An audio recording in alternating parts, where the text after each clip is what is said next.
Ketua KPJ Komunitas Pemuda Jujur. Saat ini kami sedang berada pas di depan pintu masuk PK Rawsan Fikra, yang mana di sekolah ini adalah terdapat anak-anak yang memiliki prestasi yang baik, yang luar biasa. Untuk itu pemirsa channel Pemuda Jujur, sebentar kita akan sama-sama menyaksikan seperti apa proses pembelajaran dan seperti apa kegiatan di dalam, dan insya Allah sebentar kita akan berbincang-bincang langsung dengan beberapa guru yang ada di dalam. Ayo kita sama-sama menyaksikan.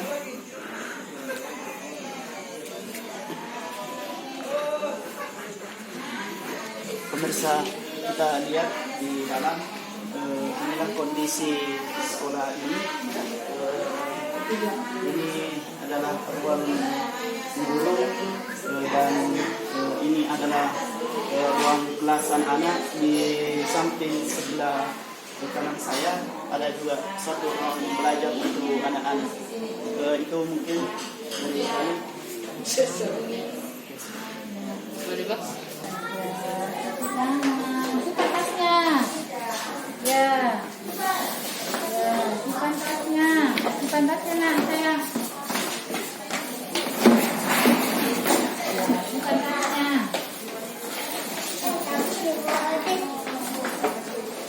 Ya, bukan tasnya.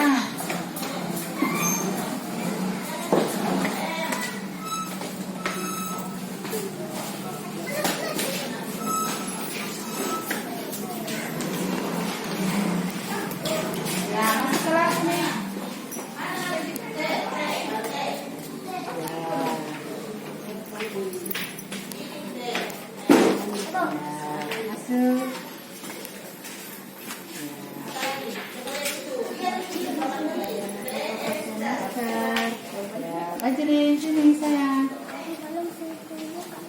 Iya, masuk, silakan duduk, makin duduk. Sebentar. Ya, masuk. Oke, sudah. Ya, duduk.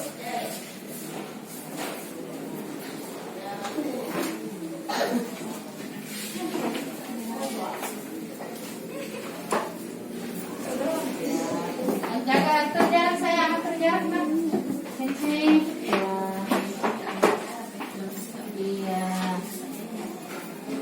Oke. Assalamualaikum warahmatullahi wabarakatuh. Waalaikumsalam warahmatullahi wabarakatuh. Apa kabar semua? Alhamdulillah.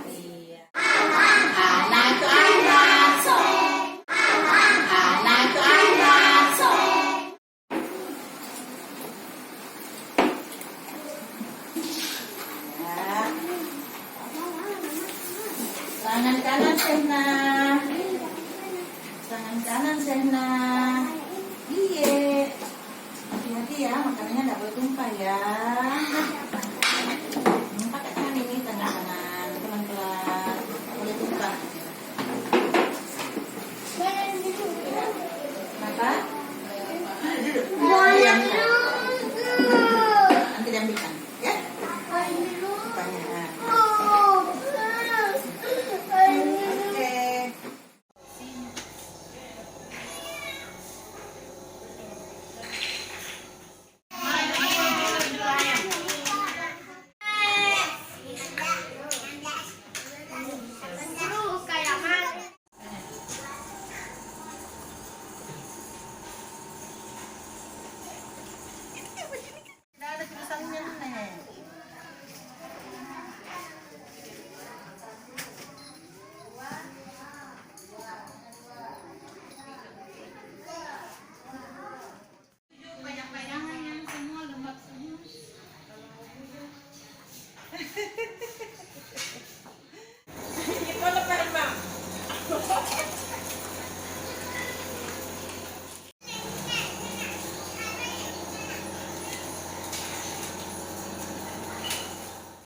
kerja, saya mendapat di sini sebagai kepala sekolah.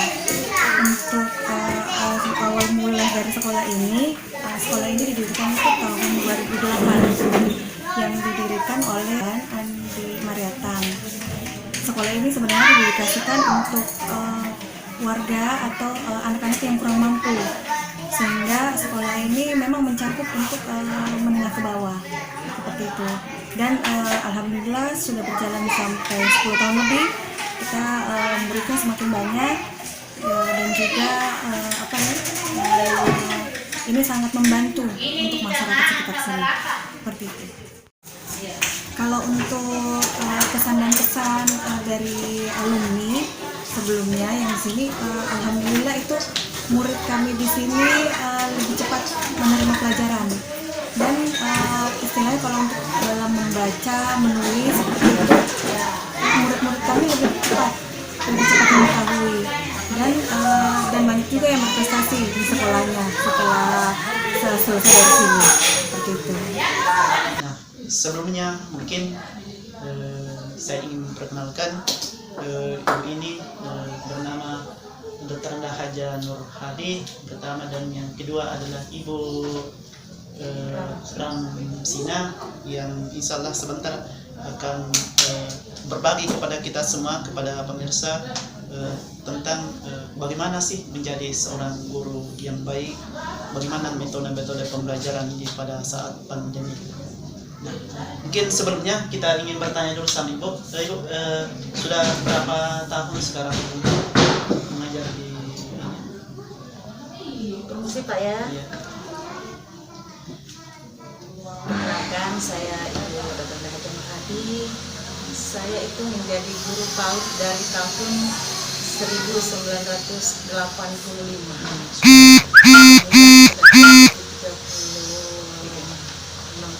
tahun ya, kurang lebih. Iya. Kalau Ibu Ramsi? Kalau saya sudah 5 tahun mengajar pertama di TK Rausan Fikra. Sebelumnya itu Ibu pada saat mengajar di sini itu mungkin ada mungkin bisa disampaikan kepada pemirsa seperti apa sih keadaan kita di sekolah ini, apalagi kan saat ini dalam posisi pandemi kan, bagaimana model pembelajaran di sekolah ini. Dan tadi kan sudah disampaikan bahwa di sekolah ini ada sekitar lebih 30 siswa. Bagaimana model pembelajaran yang dilakukan, dipraktikkan di sekolah ini? Dari saya, Iya. terima kasih. Alhamdulillah selama kurang lebih 34 tahun kami sebagai guru PAUD baru kali ini ketemu dengan situasi seperti sekarang. Ini sudah kurang lebih 1 tahun yang lalu ya? Iya. Alhamdulillah, tapi dengan situasi demikian Pak tidak mengurangi semangat kami sebagai guru PAUD untuk mencerdaskan anak bangsa. Kalau kita lihat dari suka duka sebagai guru dalam masa pandemi ini banyaklah, tapi dapat kami simpulkan bahwa sebenarnya kami guru itu tidak dituntut sepenuhnya untuk mentransfer atau memindahkan pengetahuan atau tuntutan kurikulum itu secara umum, secara klasikal semua kepada siswa. Tapi kita harus menyesuaikan sikon yang ada pada saat sekarang ini. Nah, Tapi sebenarnya Bu, ini kan model pembelajaran ini daring atau ini sudah tatap muka yang dipakai?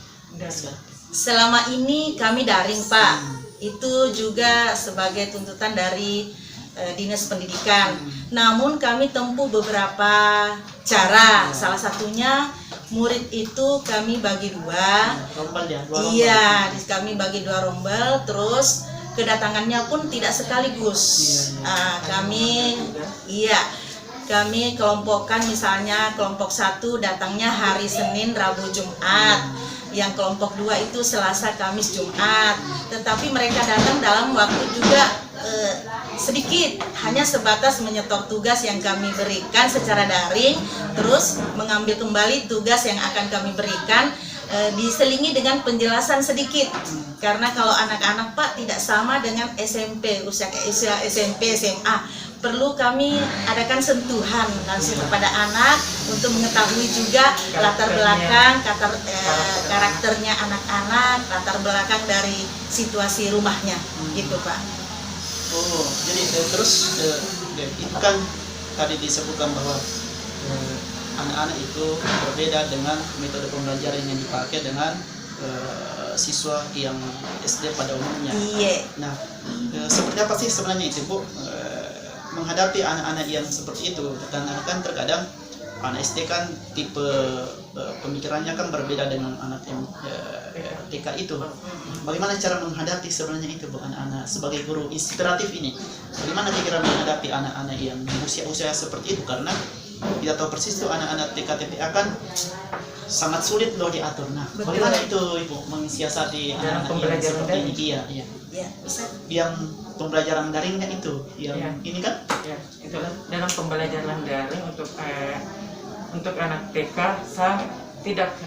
sangat membutuhkan sentuhan Pak. Makanya pada saat dia mengambil tugas, kita harus menjelaskan dulu bahwa seperti ini anak-anak. Kita harus berbicara berbahasa anak-anak yang sehari-harinya dia, bagaimana dia bisa menerima atau mengerti tugas yang kita berikan. Ya. Setelah itu kita juga pantau melalui HP.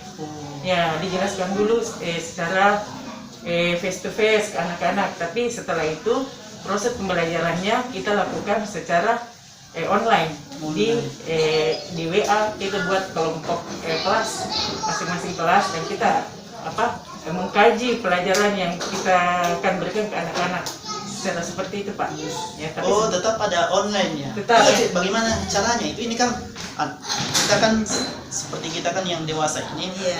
masih kan biasa masih kaku dalam mengaplikasikan HP kan? Iya. Kalau online itu. Bagaimana itu Bu?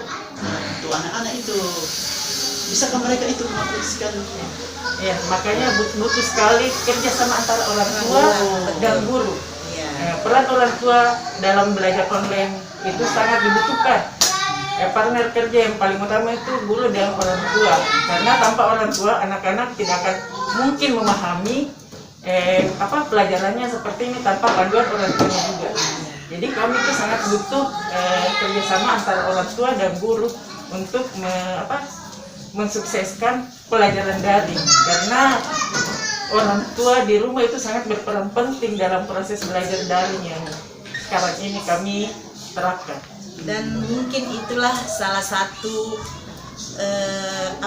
salah satu hambatan sedikit. Iya. Ya, salah satu hambatan. Orang tua mungkin punya HP, tapi pada saat kita mau daring kotanya lagi habis. Mungkin juga pada saat kita mau daring orang tuanya ada di kampung yang tidak ada signal. Terus pada saat kita daring anak-anaknya belum siap. Jadi terkadang itu kita daring anak-anak sementara lompat-lompat, sementara main. Nah, itulah betul kata Ibu Ramsina bahwa kerjasama kami dengan orang tua itu harus maksimal. Jadi sebelum kami daring kita telepon dulu orang tuanya. Gimana Bu, sudah siap? Kira-kira setengah jam ke depan baru kita daring gitu. Pada intinya dalam pembelajaran daring ini di masa pandemi itu sangat tidak efektif dalam segala hal, dalam pembelajaran anak-anak, dalam hal biaya, dalam hal fasilitas. Karena anak-anak sekarang kan semuanya pada belajar daring, SMP, SMA, SD, dan masing-masing punya jadwal waktu. Jadi pada saat bersamaan waktunya, HP nah cuma orang tuanya satu. cuma memiliki satu HP. Iya. Itu adalah kendala pertama Iya. yang dihadapi masyarakat.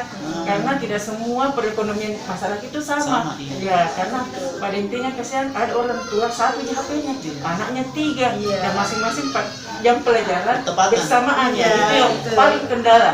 Masalah fasilitas, dan kedua adalah kuota. Ya, kuota itu sangat mempengaruhi pembelajaran karena keluhan utama orang tua pada guru itu di sekolah tidak ada kuota atau tidak ada HP, ya itu ya kendala utamanya itu adalah fasilitas.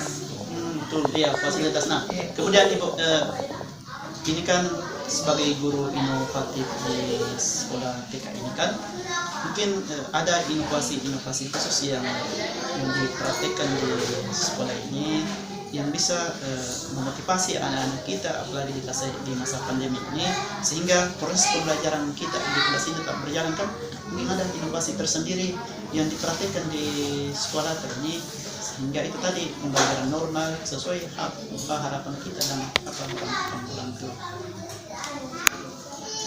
Kalau bagi saya pribadi, Pak, sebagai inovasi itu artinya sebagai penemuan terbaru di masa pandemi ini. Salah satunya mungkin ya, salah satu terobosan. Ya. Salah satunya itu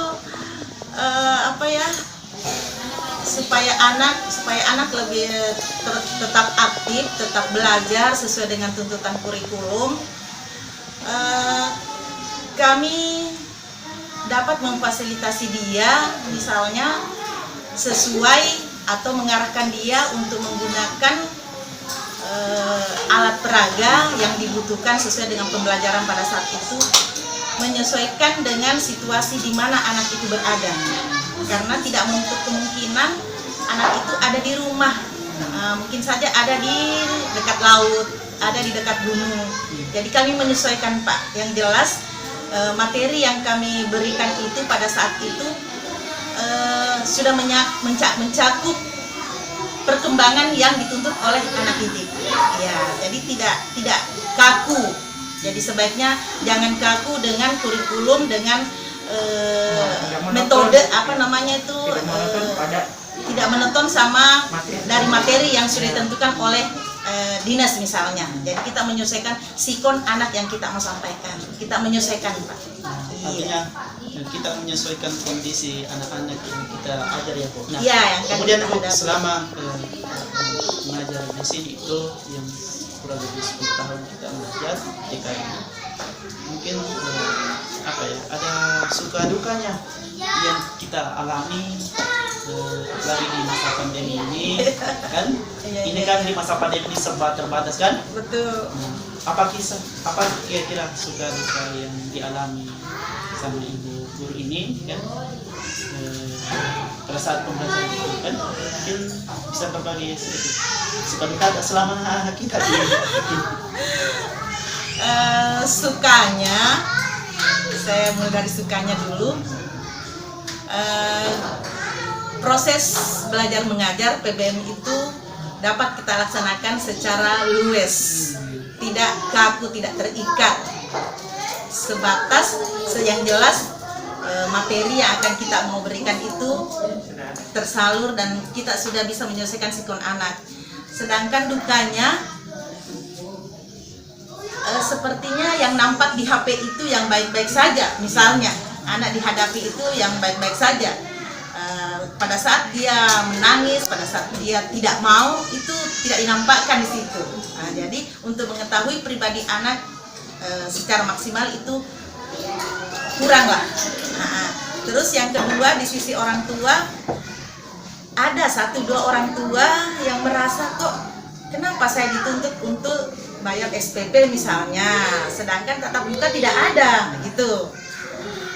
Jadi kami perlu pendekatan sama orang tua, menjelaskan iya, meskipun itu secara langsung atau kami silaturahim ke rumahnya gitu. Nah, itu inovasi ya. Nah, Ibu terakhir mungkin Ibu sini ya. Mungkin ada harapan-harapan kita kepada semua ini, kemudian kepada orang tua siswa, karena ini kan proses pembelajaran ini kan bisa berjalan dengan baik ketika guru, siswa dan orang tua bisa memiliki hubungan yang baik.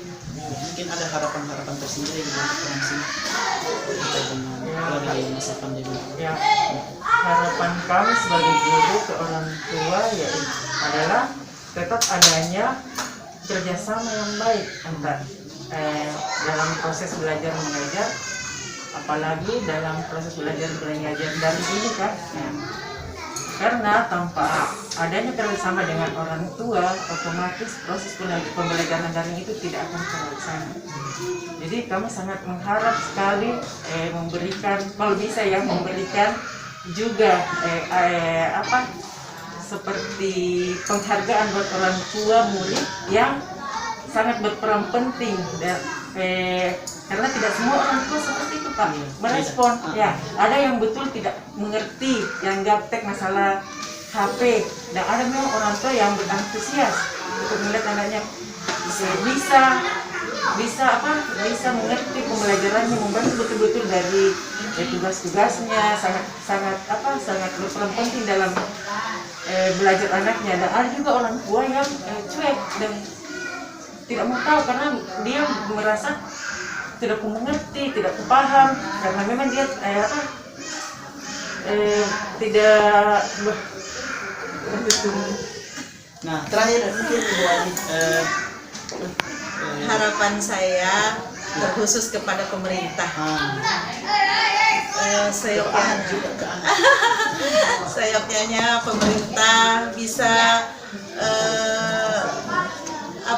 sudah bisa memberi solusi lah, memberi keputusan untuk dapat kami lakukan pembelajaran dengan tatap muka. Iya. Masa pandemi. Iya, semoga. kita sama-sama berdoa ya. Iya, karena kurang efektif Pak, betul.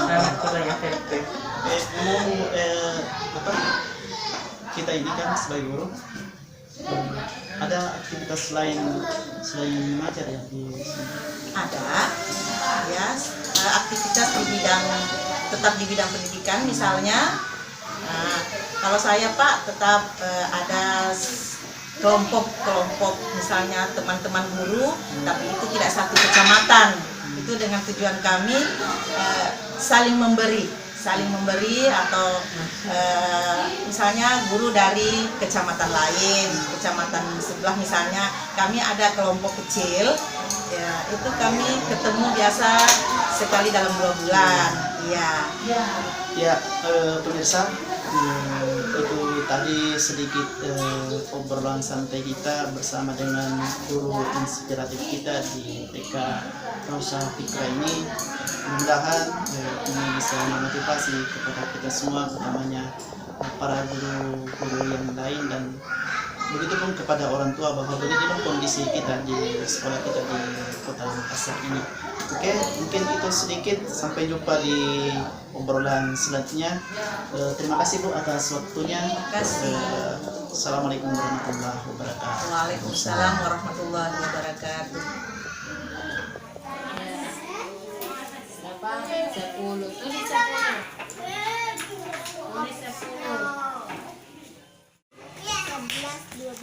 13, 14, 15.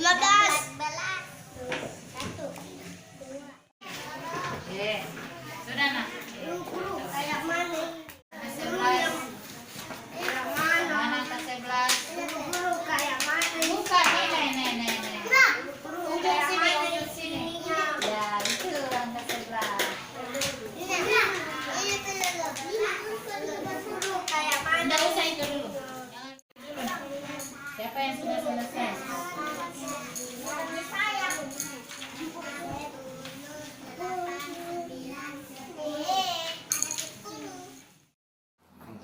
Ya, Pak Herman. Ya.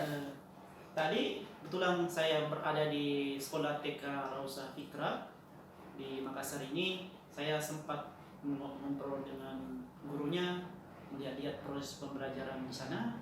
Dan mungkin Pak Herman bisa bercerita sedikit sejauh mana sebenarnya sekolah di sana itu, seperti apa sekolah di sana itu, dan apa sebenarnya tujuan pendirian sekolah. Nah, ini selaku dewan pengawas ini di sekolah itu kan. Oh iya. Makasih sudah berkunjung ke sekolah kami, TK Rausa Fikra. TK Rausa Fikra itu didirikan oleh sebuah yayasan. Di yayasan itu saya sebagai pengawas. Jadi awalnya itu didirikan tahun 2008 oleh juga oleh kawan kita itu dari Ibu Adi Marianta. Nah, di sepanjang jalan, sepanjang dekat sekolah itu kan ada, Bapak lihat tadi kanal? Iya. Ya, di kanal itu, sepanjang kanal itu sampai ke Batuaraya. Iya. Batuaraya 10B itu rata-rata di situ adalah masyarakat kurang mampu. Ada ibunya seorang tukang cuci, kemudian bapaknya pemulung, ada juga pembawa truk sampah. Ya, rata-rata kira-kira waktu itu kira-kira aktivitas masyarakat waktu itu ya seputar itulah. Nah, mereka punya banyak anak usia dini yang mereka ada yang main-main di pinggir kanal itu dalam keadaan kotor dan seterusnya, sehingga kita berinisiatif untuk mendirikan sebuah lembaga pendidikan anak usia dini untuk menampung mereka ini. Jadi waktu itu berbayar, waktu itu gratis, tidak berbayar, ya. Karena itu pikiran kita tadi itu, kita mau apalagi merangkul anak-anak ini untuk kita bina untuk awalnya. Terus dulu kan gratis. Iya. Tapi untuk tahun 2021 akhir-akhir ini seperti Iya. apa sekarang? Apakah tetap gratis atau sudah ini? Berbayar. Kita berikan mereka apalagi kita wajibkan orang tua anak untuk saat ini membayar, karena dari hasil asesmen kita terhadap orang tua dan juga tingkat ekonomi masyarakat saat ini, khususnya di tahunnya lalu sebelum pandemi ya, itu sudah berbeda dengan di tahun 10 tahun yang lalu. Ya, itu yang pertama. Yang kedua, berbayarnya ini itu tidak memberatkan, hanya begini. Kita menginginkan orang tua anak itu punya lebih banyak kepedulian kepada sekolah di mana anak-anak mereka bersekolah. Jadi ada keikatan moral lah, kira-kira begitu. Nah, tadi kan sempat didiskusi sedikit dengan gurunya di sana. Di sana kan saya lihat memiliki banyak inovasi, baik metode pembelajarannya pada saat pandemi ini maupun sebelumnya itu. Salah satunya saya lihat karena di sana itu ada satu inovasi yang luar biasa yang dilakukan oleh guru-guru di sana itu, yang mana semua anak-anak itu dibikinkan masing-masing satu tempat celengan khusus untuk anak-anak siswanya itu. Seperti apa itu Pak? Ya, jadi bukan hanya itu, bukan hanya soal menabung, bikin celengan. Jadi itu berangkat dari apa yang sudah dilakukan oleh teman-teman pengelola di sana. Jadi ada banyak orang yang datang mengajar di sana, ya. Karena memang sekolah ini sekolah calon pemimpin sebenarnya. Jadi kita punya mimpi bahwa keluaran anak-anak TK Rausan Fikra ini kedepannya dia harus menjadi pemimpin. Jadi soal orang-orang yang berlatar belakang ekonom, anggota DPRD, wali kota, birokrasi, semuanya sudah pernah mengajar di sana. Bahkan kawan-kawan dari NGO, bukan hanya nasional, dari luar negeri juga pernah ada dari British Council itu siapa ya, saya lupa namanya, iya Pak Aidil Al Rashid itu pernah ke sana mengajar. Terus ada Sekda Takalar waktu itu Pak Dahyar Daraba, ada wali kota sekarang juga pernah mengajar di sana Pak Dani Pumanto. Terus Pak Ilham ini beliau yang membuka sekolah ini waktu beliau jadi wali kota Makassar. Dia yang meresmikan sekolah ini. Jadi jadi banyak latar belakang. Nah, latar belakang yang mengajar ini punya banyak interaksi. Sekolah ini punya banyak interaksi dengan tokoh-tokoh, bukan hanya dari ekonom yang kemudian melahirkan inovasi dari pengelola di sana untuk bagaimana anak itu rajin menabung. Bahkan sekali waktu kita pernah ajak jalan-jalan anak-anak itu ke gedung DPRD, memperkenalkan mereka soal organ-organ yang ada di DPRD itu seperti apa. ke pengadilan bagaimana itu mengadili orang ya. Ada banyak inovasi-inovasi yang dilakukan oleh sekolah ini. Nah, memang kita harus membuat anak-anak ini berkarakter dan ke depan dia bisa ditanya-tanya lah kepala sekolahnya di sana seperti apa alumni TK Rosan Fikra di jenjang pendidikan berikutnya.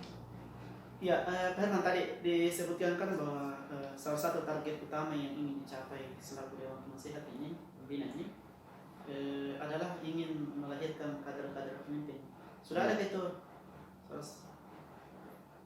Sekarang ini karena ini kurang lebih 10 tahun, alumni pertama itu masih di SMP SMA hari ini. Nah, rata-rata itu dia dari potret pendidikan mereka, alumni Rosan Fikra itu ketika ke jenjang berikutnya, misalnya di SD itu laporan-laporan dari sekolahnya, dari orang tua murid.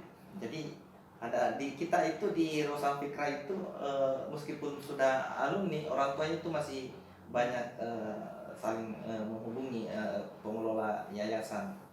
Mereka cepat sekali menangkap pelajaran, berprestasi di sekolahnya. Rata-rata di awal-awal itu mereka juara 1. Bisa coba ketika kembali lagi ke sana tanya-tanya pengelola di sana, ibu kepala sekolah, ibu-ibu guru khususnya yang awal-awal itu bisa ada saya sudah pernah lihat memperlihatkan ke saya itu ada grafik ya alumni kita mulai dari 2008 sampai 2021. Ada Iya, sempat cek tadi ya. Ada grafiknya seperti apa mereka di luar ketika dia sudah jadi alumni. Ya, itu tadi sedikit obrolan santai kita dengan Pak Herman selaku Dewan Pembina TK Rosan Fikra. Terima kasih Pak Herman atas waktunya. Mudah-mudahan bermanfaat untuk kedepannya untuk TK Rosan Fikra itu sendiri. Ya, makasih juga atas kunjungannya ke sekolah Rosan Fikra dari teman-teman pemuda komunitas pemuda jujur ya. Ya, makasih.